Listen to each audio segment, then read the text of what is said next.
Human Music Podcast. But I feel like it's the same as when you're just starting to learn something and you're like learning how a reverb works and how a compressor works.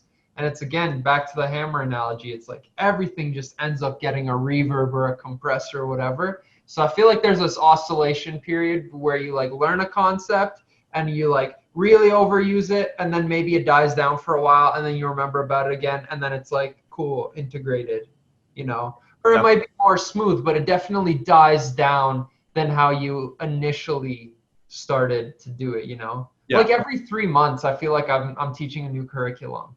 And that's why I feel the deep desire to really just reinstate, like, don't focus on the specifics, focus on the concepts, because that's the one thing that's remained consistent, even when the sound changes or the template changes or the workflow changes. It's what concepts are you drawing these ideas, these steps from? Yeah. Like I'm constantly finding that there's a better way to do things that I have done before with different tools, and will then teach, you know, this is the way that I'm doing it now that works the best for me.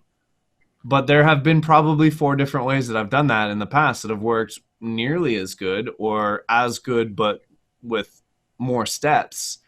And there's always different ways to approach the same problem, which is like the same concept of, like, you know, Seth Drake will try an EQ and he's like, that's not right. Multi-band compressor. Okay, that solves it. You need to understand the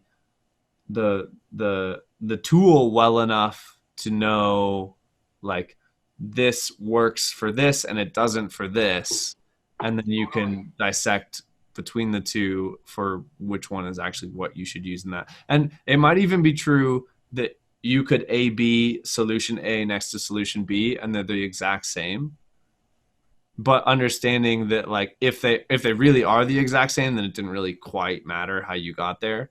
But like, to your previous point, there was a point in time where I was like, oh my God, sausage fattener is the best. It is the best.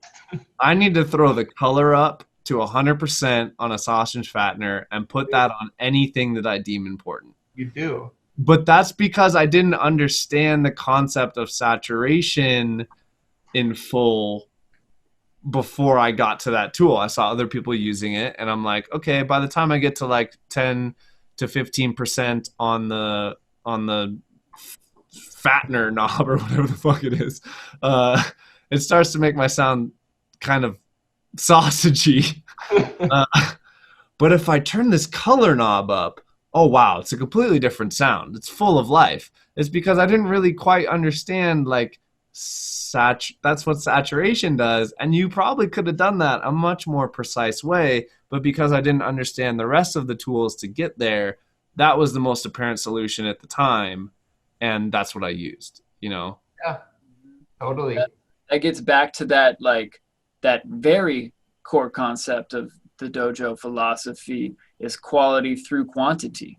You got to go finish and print and go listen to against something else a shit ton of songs that you did these bad things, these poor choices with, to figure out that it was a poor choice. Like, you had to over sausage fatten everything to realize that sausage fattener had a time and place. Like, well, it worked there. Why didn't it work over here? Because they're different problems. Oh, right, brain. Like, I can't hammer every single problem. I like it.